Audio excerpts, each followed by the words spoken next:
Hey guys, welcome to my videos. So guys, unfortunately my furnace has broken down. It's no longer working. Oof. I'm following up with the various vendors to get a quote and go for the replacement because it's very old, 24 years old. So definitely I'm not going for like what do you call maintaining or repairing it. It's not worth it because it's difficult to get a part even. But I did a mistake that I want you all to know and never do that from your end. So the mistake that I did was like it went down. I observed, I contacted them, but the problem I let it run. Don't do that.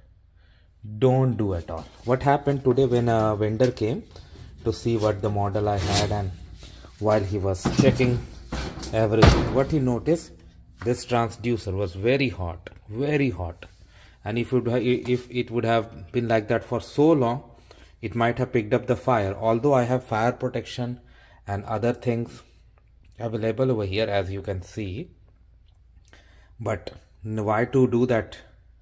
So what we did, we simply turned the furnace off. So in case your furnace is not working and you are going to get it replaced or maintained, if it is like not working, no point in keep it on.